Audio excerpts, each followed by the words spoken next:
Today we are talking about from referee to coach, how to lead your feuding team across the finish line.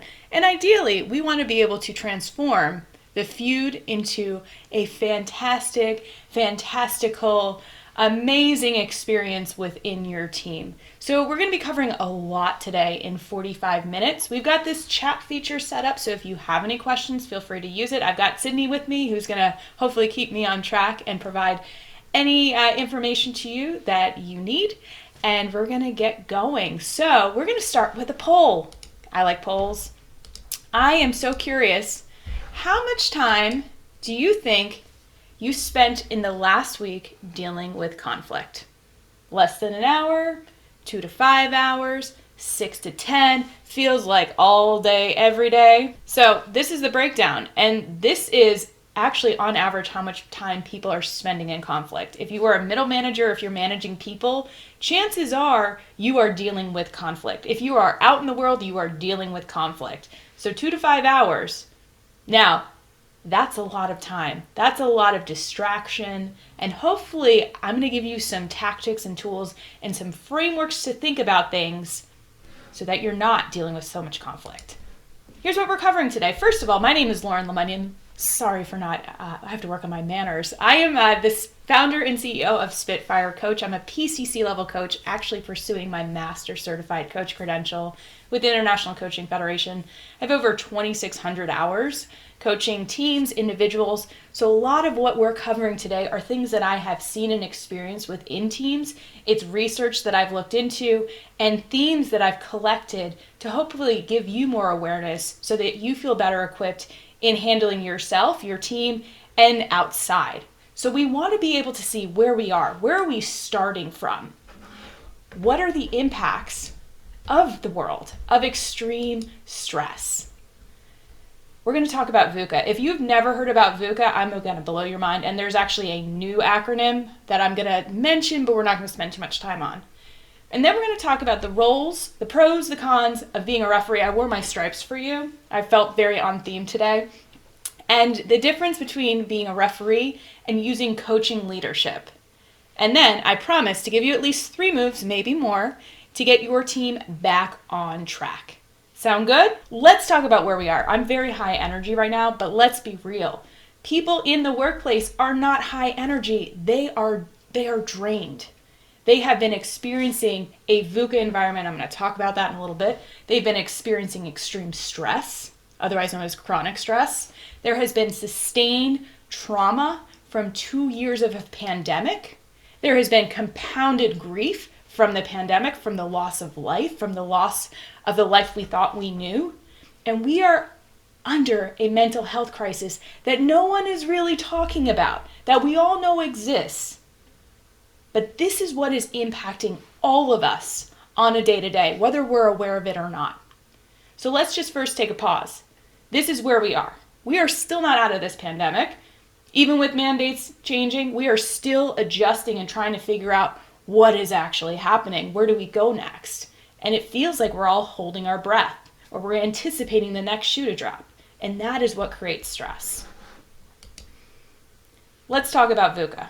Anybody heard of VUCA before? If you've done a workshop with me, you've probably heard it, because this is what I really just want people to understand. VUCA was coined in the 80s. It's kind of a military term. They like the simplified, like, it's VUCA. VUCA stands for volatile, uncertain, complex, and ambiguous. So volatile means it is always changing. We got high highs, low lows. It's kind of like, if you're into Bitcoin, look at the ups and downs there, and actually, it's probably more stable than what we've actually felt emotionally. And then from that volatility, we have uncertainty.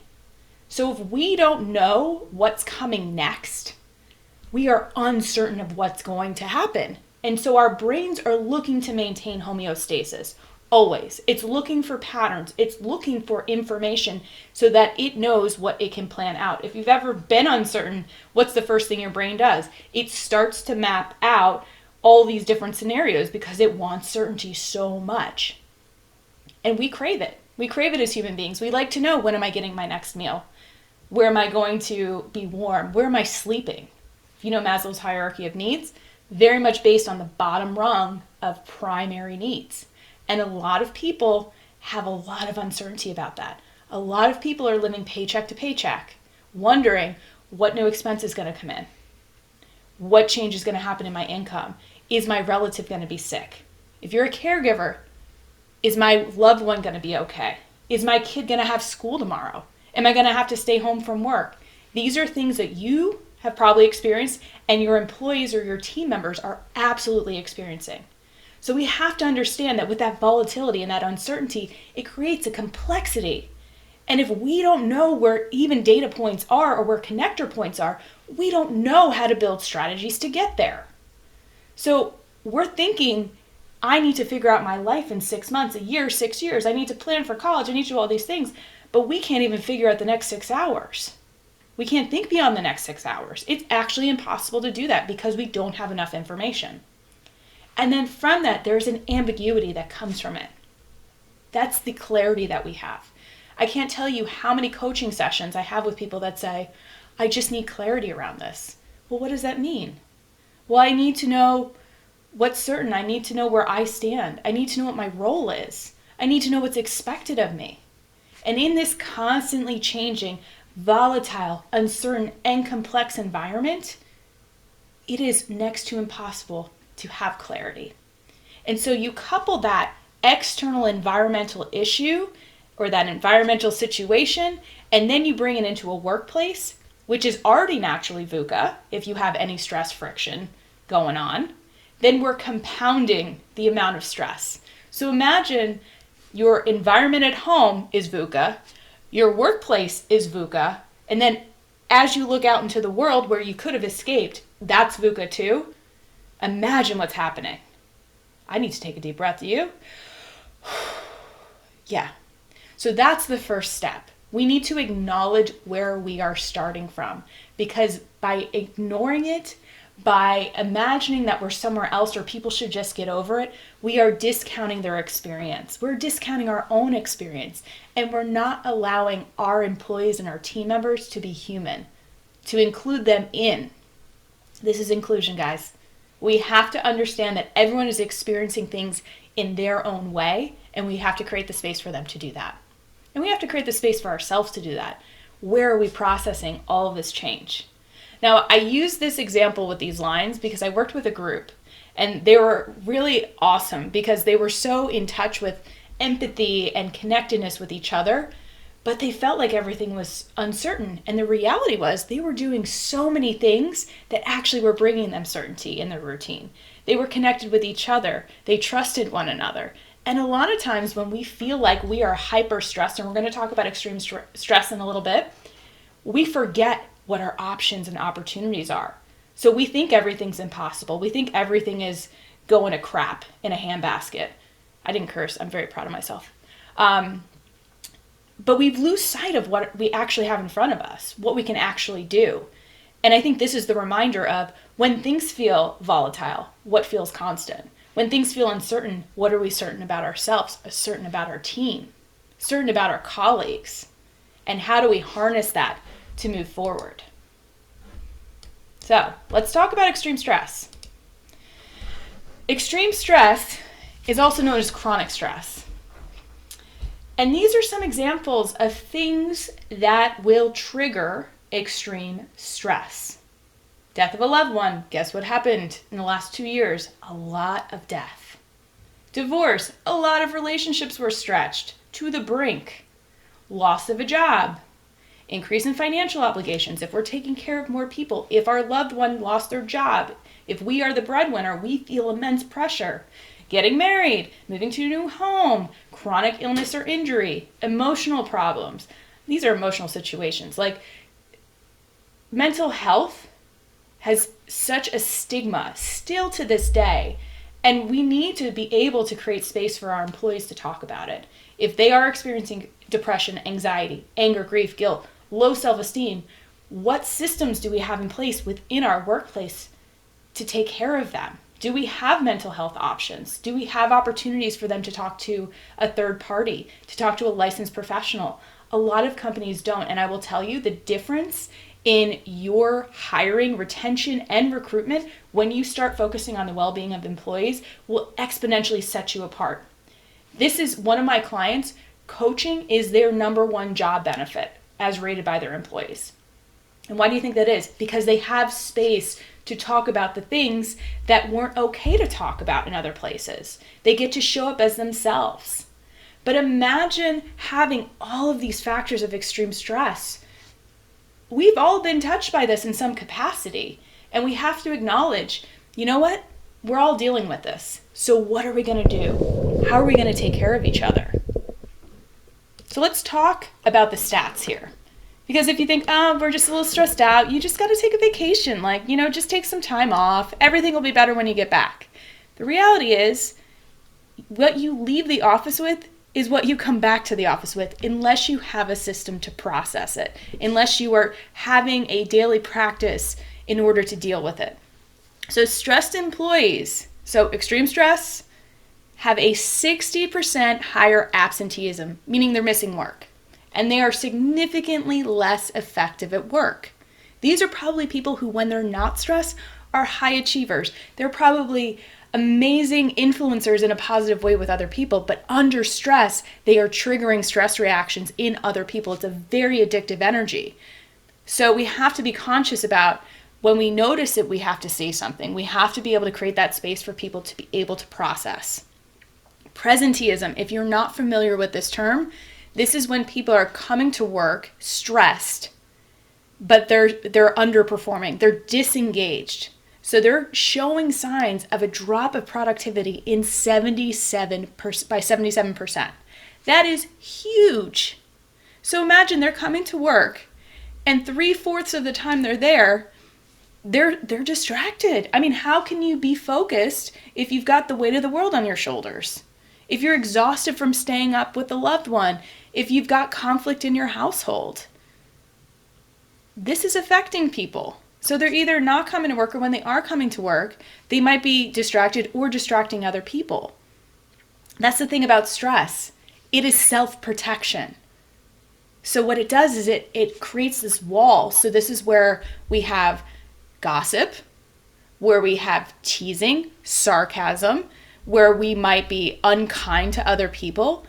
It shows up in a variety of ways, whether it's a subtle eye roll or a nasty gram coming through email or instant messenger, or it's a private chat room. I've heard about this popping up too. So this energy loves to attract in other energy that's similar to it. So if we notice it and we allow it to continue, we are saying this is okay for our culture, within our teams and within our organization. So I want to highlight this, and I know I'm getting intense, but this is the Spitfire way.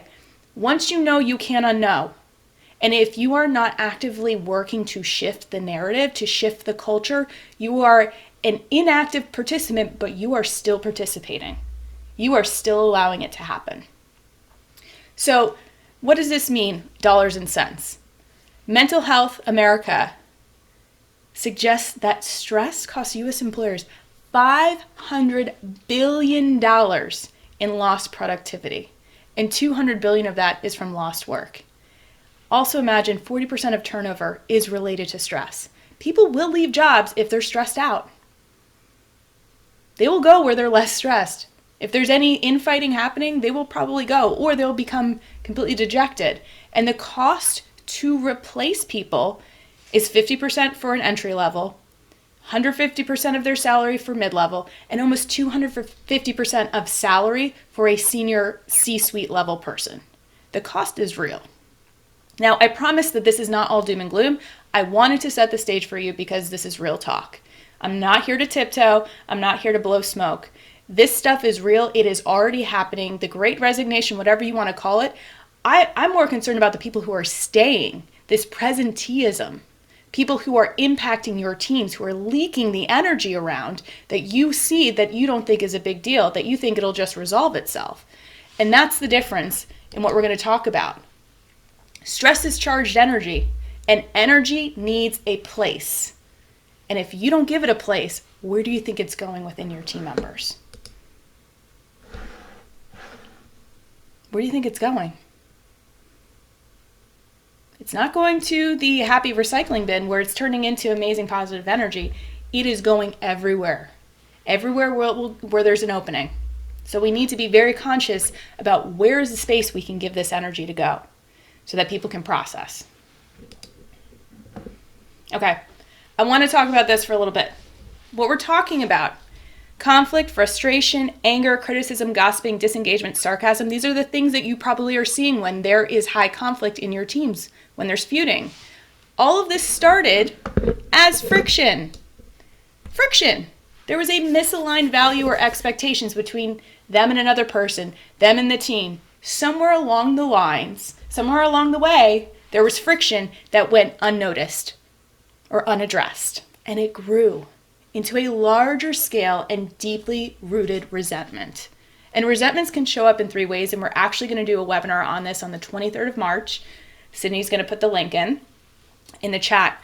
It's a free webinar, but resentment show up on 3 levels. We have surface level annoyances where we're like, ugh, did they just say that again? Okay.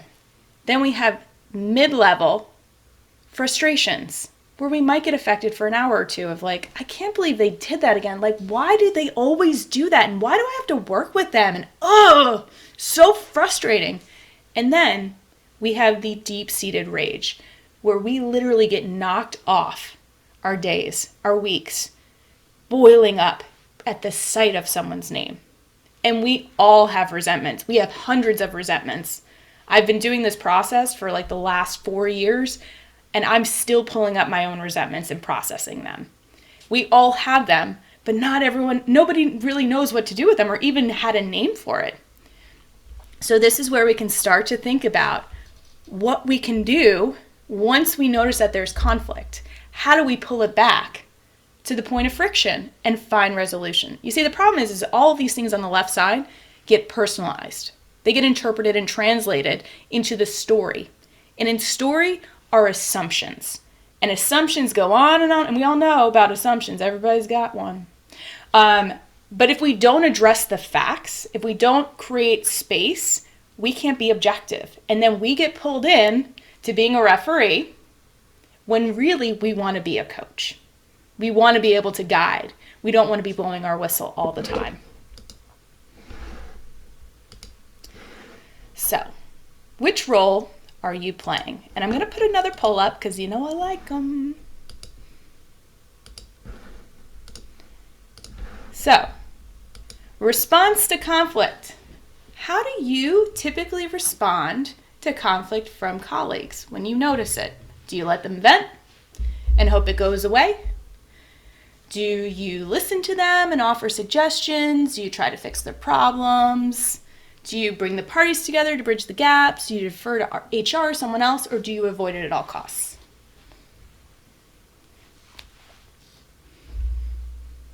I know some of you want to pick multiple ones, but what's the one you're most likely to do?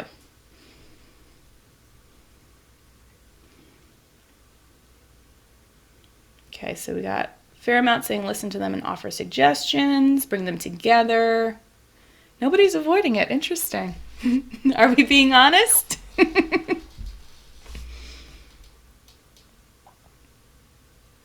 right, I'm waiting for a couple more of you. Give it a couple seconds.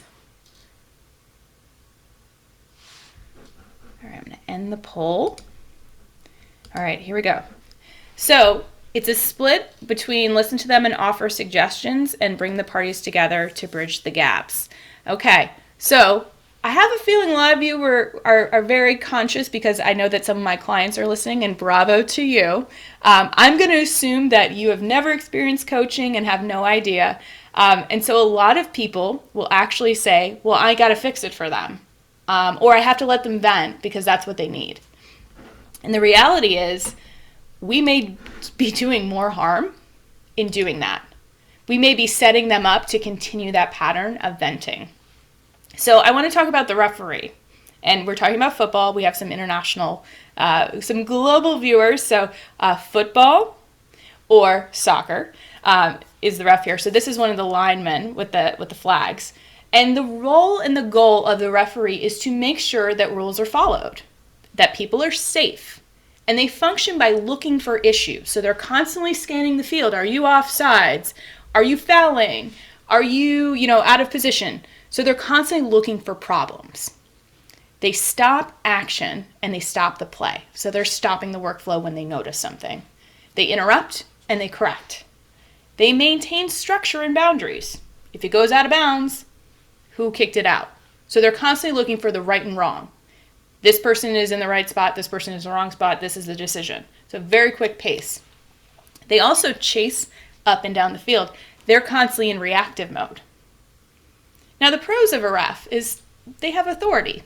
You blow the whistle, it stops, people listen, and it gets immediate response. The cons, as the ref, it can be exhausting. Running, looking, you can't possibly have your eyes on everyone, and you can get your calls wrong. How many times have you only seen something from one perspective only to realize that you didn't have all the information, and you're like, oh my God, I just totally criticized someone about this and I didn't realize that that was their perspective, or I didn't give them the chance to explain themselves. I had no idea that they, were stressed out or tired or whatever. And this isn't about excusing bad behavior, but we have to understand where it's coming from in order to get resolution. So the other con of the ref is it doesn't stop long-term conflict.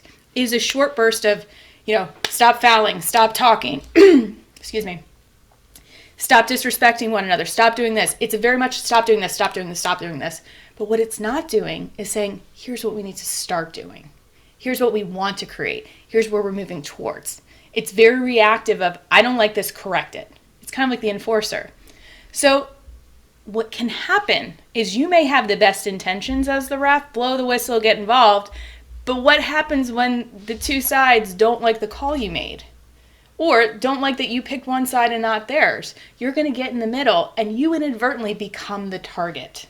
And it can create further divisions between the sides. And if you're a team, you can't have divisions. It's just going to create so much conflict. That 2 to 5 hours that you might be spending on conflict is going to turn into 5 to 6 to 7 to 8. And before you know it, you're going to feel like the person who is dealing with it all day, every day. The bigger issue here is it's a very micro view. So imagine you're tired, you're stressed from dealing with other people's stress, you're already having a micro view. What are you missing? What could you be missing that would be super helpful in having a future vision with your team? So I wish I had a coaching uniform that I could transform into, but just imagine that that's happening. I did have a bomber jacket I was going to put on. But that didn't work out. So imagine I'm transforming into the coach. Ready? The coach brings a group of individuals together to create a team and achieve a shared goal or objective. Now, this isn't just about winning and scoring goals or points, but about communicating, we are here to do X, Y, Z together. Our mission is to do this together, to get that buy-in, to get that energy and alignment. If you've ever seen Ted Lasso, when I was coming up with this webinar title, I immediately thought of Ted Lasso. But even Ted Lasso has flaws. He's got his own stuff he's processing. And that's part of it. You can be a human coach. You can have your own stuff you're working through. And in fact, being able to relate makes you an even better coach. So this is using coaching skills in order to lead people forward. So a coach prepares the team through practice and learning. This is learner safety. If you know anything about the 4 stages of psychological safety, this is that second phase. Once we have included people in, allow them to feel like they belong, they then feel safe practicing, learning, making mistakes, getting back up, tweaking, shifting, asking for help. That's how you know you have learner safety. And then from that, we can create game plans together. We can create overviews. The coach is there to pinpoint the goal. We're working towards X. How do we do it? Let's come together, create solutions. And the coach clearly communicates objectives and the risks. So what are the potential obstacles or roadblocks that could come up? Where are the competing priorities? Where are the energy drains and pulls? This is not an option of like, okay, tell me what you hate about your teammate. Tell me what they need to change about themselves. We want to be forward thinking here. So understanding we want to get to this place in the future and asking for input of what's going to drive us here. There is tons of neuroscience that connects to this, of this positive psychology. What we focus on is where our energy grows. Where our focus goes, our energy grows. So if we are constantly focused on what's not going well, what didn't work in the past, we are thickening that wire. We are connecting people to their deficiencies. If we want to create a new future, a new positive approach with our teams, we have to point them to the future goal. We have to all align on those things and agree, because otherwise the friction, when not addressed, turns into something else. So the coach can also notice we are having friction, so I'm going to call a timeout. I can pause the play. I can pull people aside, one-on-one, in small groups. I can see where there's friction and I can help adjust. The pros of being a coach, you're super adaptive. You can be super inspiring and motivating. And there's also coaches who are not, that use kind of the iron fist. I don't recommend it. It's exhausting. You can call a timeout. You can lead without doing. This is where I talk to a lot of my clients about the difference between doing, helping, being, and modeling. A lot of people think I have to do the work or I have to help people. But the ultimate leadership role is to model the behavior that you want to see in others, to become that positive example. The coach also looks for opportunities and strengths in situations and individuals. Imagine being the person who says, "You are awesome at doing this. I loved your approach around this." It energizes people from the inside out. We talked about extreme stress. One of those is self-esteem. If we have low self-esteem, we can't see what's good in ourselves. We don't notice it. So imagine being the person that highlights the special gifts in other people. We all have them. And you can be the change in other people. You can make the workplace somewhere that people would love to be. That is their safe space. Now, one of the cons about the coach is we get invested in people and in outcomes, and we feel responsible for it. And this is where you need to be aware that you can only take it so far. And ultimately, it is up to other people to show up, to be accountable to their agreements, and to also own when they make missteps or mistakes. That is not up to you. You can notice things, but you are not there to change other people. People have to want to change themselves. But you are there to plant seeds of awesomeness for that future vision. And coaches can also feel really limited in their ability to influence those outcomes. We all want people to feel successful. We all want to feel like we're going to win. But there's outside factors. There's the VUCA environment. So as a coach, as a leader, we have to understand what is in our control and what is outside of our control. What is my role? What is your role? Where do we have shared roles? And when do we know when we're going out of scope? So it is a daily check-in. Where am I in alignment? Where am I out of alignment? Where can I adjust? Where can I shift? So here's the side-by-side, so you can see it all together. So I just have a question. Which side do you want to be on, the referee or the coach as a leader? You can use the chat. Just curious.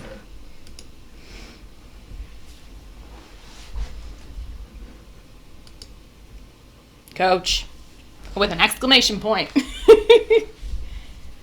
The coach, awesome.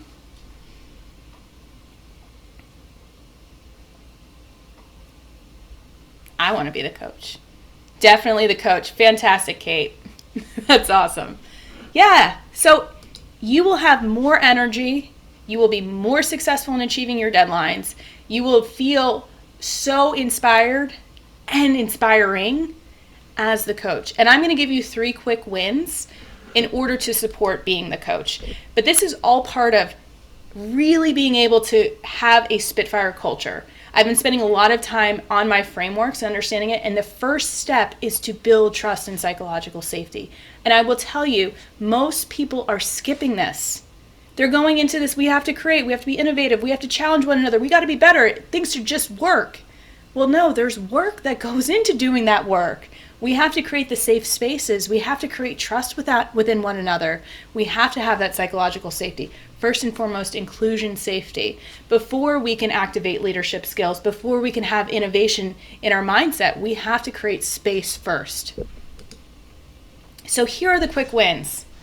This goes along with a lot of the pros about being a coach. So call a time out. Reset and restate the goal and objectives. You can do this in a small meeting. You can do this one-on-one with people. Wherever you feel like you have the most influence, do this. Talk about what inspires you, what your goals are around the team, what you want the culture to represent, and then ask for feedback. What gets you most excited? What do you want to be recognized for? What do you want this environment to look like and feel like? So once we notice that we have friction, call the time out. I didn't realize I was going to use so many sports cliches, but it really works. So call the time out. Bring people together and restate the goals and objectives, and also the mission of your culture. What are you all about? And if you are in, let's say, an ever-changing VUCA or toxic environment, this is how you create a team ecosystem. You create that little safety bubble where you create trust with your inner circle initially so that you can navigate and be really effective and productive in that zone. The second one is to cheer on improvements when you see them, when you hear about them. See something, say something. This is not just about seeing things that are wrong when we see friction. We also need to cheer people on when we notice positive shifts. And I think a lot of people miss this because they're like, well, they're just doing their job. That's what we pay them to do. Would you ever want that said to you? I've had that said to me a lot. Like, we shouldn't recognize people for doing their job. It's like, well, do we want to keep them? Do we want them to stay and to be energized? Or do we want them to feel like they're part of this, to feel like they're part of the culture? So cheering on could just say, I really enjoy what you had to say, or I really saw that you stepped in and helped out your team member when they were having a hard time. Or, I loved your attitude on a call that I saw you on. Those are small things that mean the world to people, and it costs you nothing. And guess what? What we focus on is what we attract in more of. So guess what we're going to continue to see more of? Positive things. So guess what we're not going to be spending our energy on? Dealing with conflict. Because what ends up getting sent to your team, that signal that's sent is, I get recognized for doing good. I get recognized for stepping up. Versus I get attention by creating conflict. Imagine if it wasn't just the squeaky wheel, but if it was the wheel that was gaining traction and momentum within teams that got the attention, that really set things apart. And you showed people how to actually be a part of that rather than compare.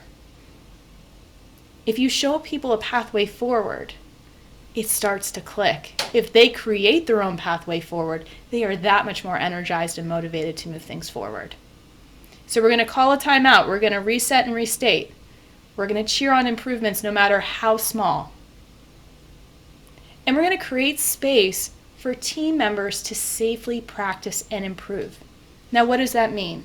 If you don't feel comfortable as a leader, you can suggest trainings. There's so many online trainings for different areas, but it's asking for permission first.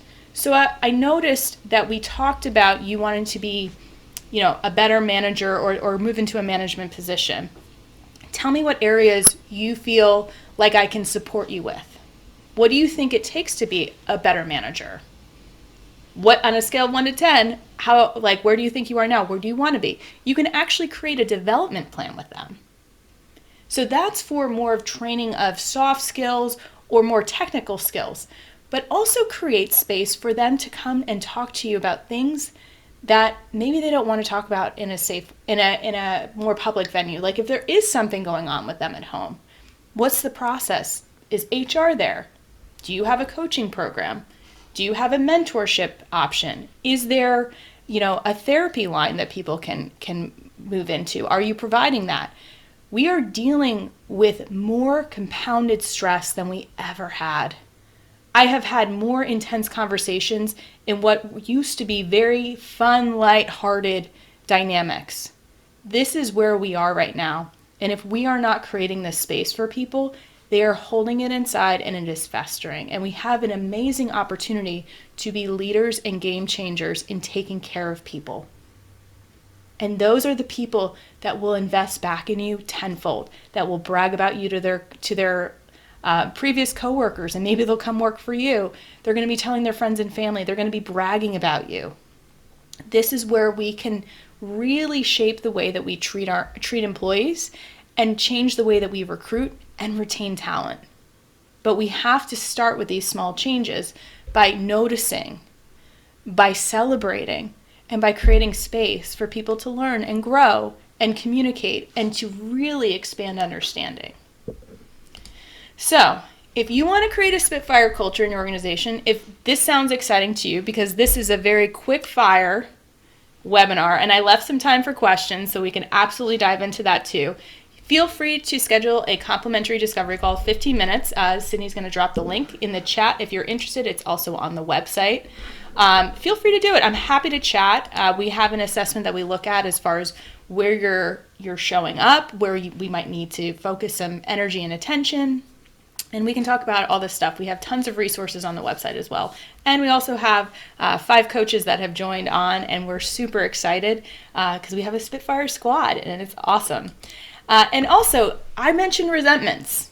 If you are interested in learning more about resentments, whether it's annoyances, frustrations, that deep-seated rage, and what you can do to make them work for you, on March 23rd at 11 Eastern, I'm putting on a webinar about it. It'll be 45 minutes because your time is valuable. You can go to Spitfire Coach, or there will be a link dropped again in there, and you can sign up. It is complimentary. Feel free to send it along to anybody that you think might find it useful. And here's how to get connected to me. So Lauren Lemunyon, and website's there. But if you have any questions, feel free to put them in the chat. We'll be hanging out. I'm going to stop the share. What do we got? And if you want to raise your hand, we can unmute you if you want to ask a question.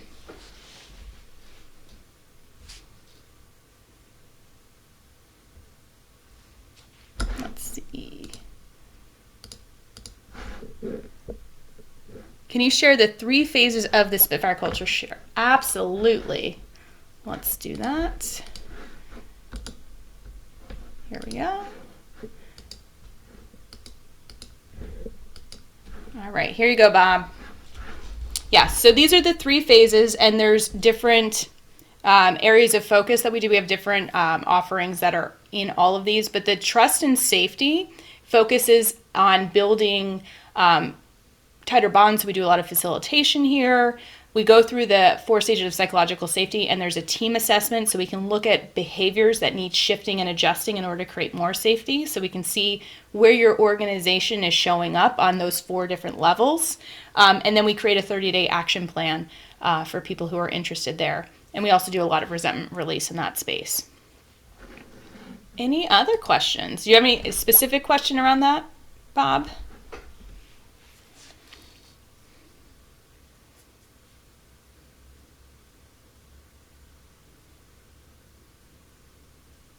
Nope, just want to see the slide again. And this is all on the website at spitfirecoach.com, and we have it all written out. And we can talk about it too if you want to schedule a call. So we've got about 5. Okay, so resentment release. Okay, so what does resentment release look like for some of the folks you work with? Okay, great question. So actually some people on this call have had it done. It's so it is a session. We call them resentment release intensives. And so we typically start on the first 2 levels because the deepest level takes a lot of work to get there. But essentially what it does is it takes an experience from the past and it removes the emotional story from it. So resentments start from an experience we've had, and it gets retold, and it elicits an emotional response that then creates physical pain that blocks us from our bigger purpose. So I've seen resentments connected to former bosses, colleagues, a friend from childhood that keeps coming back, a parent, a sibling. But ideally, we focus on kind of this frustration of like, I just can't seem to work with this person. I don't understand like why I can't get past this, like why I have this block around it. And so the resentment release re-identifies it as a block or something that stops us and allows us to take our responsibility around the story to then own how we want to retell the story. So in the example of a past boss who maybe treated us poorly, that's now kind of resurfaced in the same personality type of someone we work with, we can see, well, how did this help us? How did this move us forward? What did we learn? And then what we do is we create what we call a QRT, or a quick response thought, that allows us to reapply it. So when we think of that person, the new thought comes in and it opens up more space. And so people are like, I'm so much lighter. I now have an ally in this person, and it's lasting change, and it starts to really expand in other similar dynamics that used to hold them back. So once you've had the first resentment release, you now know the initial process to move you forward so that you can apply it to other people or other situations. That was a very long-winded answer. So we all have resentments. They are anything that hold us back from the past. Okay, do you find this challenging to offer to folks in organizations that have culture that don't allow emotional expression beyond the conventional notion of what's professional, and how might you get them to the point where leaders might greenlight that for their people? Yeah, absolutely. So this is why resentment release intensives are done one-on-one. They're private. We do an initial workshop to help, exactly what we're going to do next month, to give people an understanding that just like bias, we all have resentments. And so we don't ask people to share that, but to help understand that friction, conflict is usually stemming from a past resentment. And so that's where the investment comes in. So it shows up like you can make the investment around coaching, and then it's up to the individual if they want to use the resentment release process. That's how we've always approached it, because it is always client-led. It is never employer forced or focused, because nobody wants to be called out as you have a deficiency. We're offering it as a way to offload, to open, and it's been super effective for people. Thanks so much, Brian. You're awesome. So I hope that you all will check out the resentment release. I'm really excited about it. I'm one of a handful of people that's certified in it. It's been a game changer in my own life, my own business, and for my clients. Like, I wouldn't keep preaching about it if I didn't think it was amazing and a complete game changer. And I think it is what will allow people to really offload the compounded trauma and extreme stress that they've been experiencing. They're going to actually have a place to put it, and to actually allow it to help them. Beyond just feeling more resilient, they're actually going to feel empowered to change the energy and the environment that they're in. So thank you so much. This has been a great way to start 2-2-2-2-2, the Mega Tuesday on a Tuesday. It's also Taco Tuesday. I think it's National Taco Day. So if you like tacos, go get some tacos. All good. Thank you so much for spending this time with me. If you have more questions, feel free to email me. We got taco emojis. That's fantastic. Thanks so much. We'll have this recorded. And y'all have a fantastic day, and keep spreading those positive vibes.